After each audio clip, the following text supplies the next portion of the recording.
O'zbekimizda bitta zo'r maqol bordi. Oshing halol bo'lsa ko'chida ye. Nimaga bu maqolni esladim? Internetda eshitgandirsiz, ko'rgandirsiz, bir xillari gapirib qo'yadi-ku. Bizning yigitlarning kuni mashina olishga qolib ketdi, maqtanishga qolib ketdi. Shu ham maqtanishga arziydimi deb qo'yadi. Bunaqa insonlarning dunyo qarashiga ishonib qolib, mana shunaqa yutuqlarsiz qolib ketma, atlet.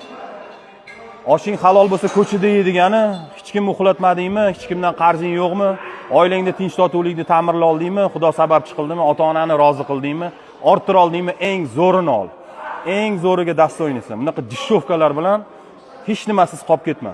Eng qimmat krossovkalarni olib chotki bo'lib yuraver. Mana shu yigitni o'ziga xos tarzda statuslardan bittasi.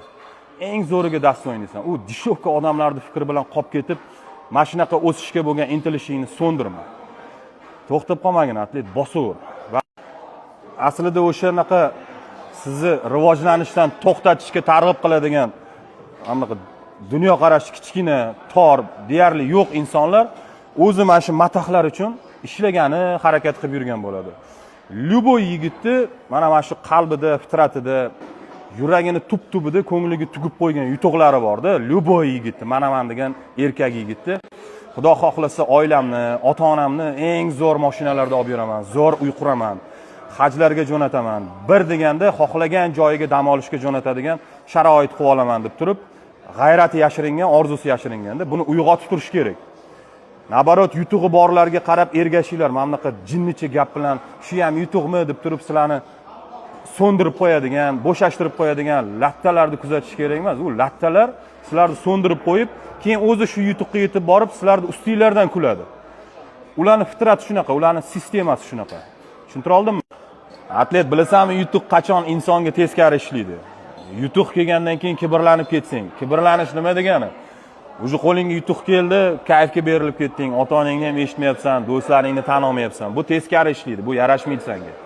Sen hozir ishingga Sparkda borib kelib turgan bo'lsang yoki pishkon borib kelib turgan bo'lsang, keyinchalik zo'r Mercedes yoki BYD yoki Li9 da borib kelishi aybi yo'q.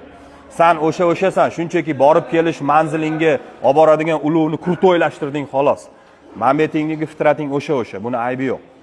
Oshing halolmi ko'chada ye degani, ko'chada ko'rib qo'ysin seni do'st dushmanlaring, nimada ishga borib kelasan. Bu zo'r narsa. Onangizoring bozorga olib borib kelib olammi bu joyga desa, zo'r mashinada konditsionerlarni yoqib qo'yib olib boraman deb niyat qilib Xudodan so'ra.